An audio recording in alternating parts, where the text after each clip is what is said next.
യുദ്ധക്കളത്തിൽ അർജുനൻ ആയുധം താഴെ വെച്ച് തളർന്നിരുന്നു പോയി. അർജുനനിൽ നിന്ന് വന്നത് വിലാപങ്ങൾ മാത്രമായിരുന്നു. കൃഷ്ണൻ, അർജുന, നീ നല്ലവനാണോ എന്ന് ചോദിച്ചില്ല. ചോദിച്ചത് നീ നിന്റെ ധർമ്മം ഉപേക്ഷിക്കുമോ എന്നായിരുന്നു. പ്രകൃതിയും ചോദിക്കുന്നത് നീ നല്ലവനാണോ എന്നല്ല, നിനക്ക് നിലനിൽക്കാൻ അവകാശമുണ്ടോ എന്നാണ്. ഈ ചോദ്യം ഇന്ന് നമ്മെ പിന്തുടരുന്നു. അനീതി മുന്നിൽ നിൽക്കുമ്പോൾ മൗനം ധർമ്മമാണോ? നിങ്ങൾക്ക് ഡോഡോ എന്ന പക്ഷിവർഗത്തെക്കുറിച്ച് അറിയാമോ? അവ ആക്രമിച്ചില്ല, മനുഷ്യനെ ഭയപ്പെട്ടില്ല, പ്രതികരിച്ചില്ല. മനുഷ്യൻ അവയെ നിശ്ശേഷം വേട്ടക്കിരയാക്കി. ഇന്ന് ആ പക്ഷിവർഗം ഭൂമുഖത്തില്ല. ഇതൊരു പക്ഷിയുടെ കഥയല്ല, പ്രതികരിക്കാത്ത നന്മയുടെ കഥയാണ്.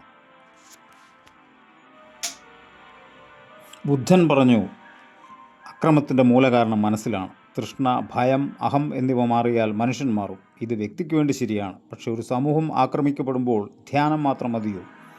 ബുദ്ധൻ്റെ പാത മനുഷ്യനെ അകത്തേക്ക് നയിക്കുന്നു. പക്ഷേ പുറത്തെ ലോകം ഉടൻ മാറുമെന്ന് അദ്ദേഹം ഉറപ്പു നൽകിയില്ല.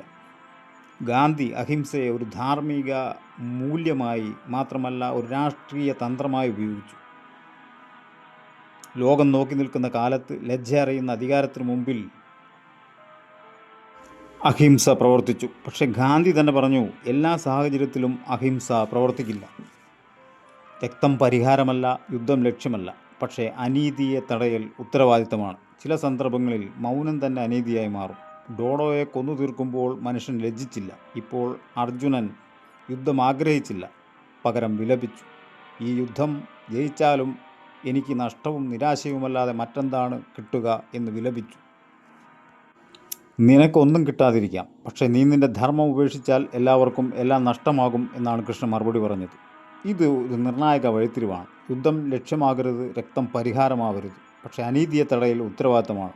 അർജുനൻ പോരാടിയത് വിജയത്തിനു വേണ്ടി മാത്രമല്ലായിരുന്നു, നീതിക്കും കൂടി വേണ്ടിയായിരുന്നു ആ പോരാട്ടം.